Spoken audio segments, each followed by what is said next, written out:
2টা মিনিট বলেন, পুলিশ আর আর্মি থাকবে না। এখন জয় বাংলা বললে মানুষ মারি ফেলতেছে, তারপরও মানুষ জয় বাংলা বলতেছে। জয় বাংলা, জয় বঙ্গবন্ধু বললে মানুষকে জেলে নেওয়া হচ্ছে। 7ই মার্চের ভাষণ হচ্ছে বাংলাদেশের প্রত্যেক বাঙালির হৃদয় ধারণ করে, প্রত্যেকের রক্ত শিহরণ করে। আপনি দেখতেছেন না জয় বাংলা ছাড়া কোনো কিছু আছে? মুনাফেক দল আমাদের জামাতের শফিক, উনি কি বলতেছে? উনিও মুক্তিযোদ্ধা ছিলেন। ঘৃণা জানাই, এই বুড়ো বয়সে মিথ্যে কথা বলতেছেন। মুক্তিযোদ্ধা দাঁড় কখনো ময়ূর হয় না।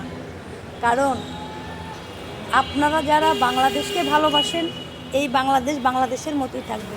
আপনারা কখনোই আগেও পাকিস্তান বানাতে পারেননি, এখনও পারবেন না।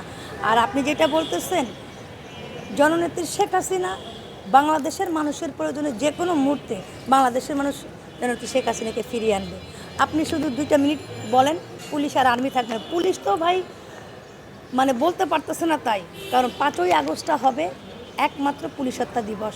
ইতিহাসে এটা স্মরণীয় বরণীয় হয়ে থাকবে। পুলিশ হত্যা দিবস হিসেবে 5ই আগস্ট পালিত হবে। পুলিশ মনে প্রাণে চায়, প্রত্যেক পুলিশই মনে প্রাণে চাচ্ছে এই পুলিশ হত্যা দিবস পালন করার জন্য। এটা সময়ের সাপেক্ষে। আর আর্মিটা বাদ দিয়ে দেন, যে কোনো মুহূর্তে বাংলার মানুষ জননেত্রী শেখ হাসিনাকে আনার জন্য ভারতে দ্বারস্থ হয়ে চলে যাবে, ফিরিয়ে আনার জন্য। তবে সেদিন বেশি দূরে নাই যেদিন জননেত্রী শেখ হাসিনাকে বাংলাদেশের মানুষ ফিরিয়ে আনবে। সেটা আজকে হতে পারে, কালকে হতে পারে। 5ই মানে ফের আবার 5 তারিখ হবে। গণ অভ্যুত্থান একটা হবে রে ভাই, বাংলার মানুষের জন্য, মুক্তিযোদ্ধার পক্ষের মানুষের জন্য।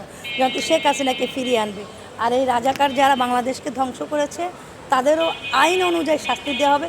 তারা যে রাষ্ট্রদ্রোহিতার কাজ করেছে তাদেরও বিচার হবে, কিন্তু সেটা প্রক্রিয়া অনুযায়ী।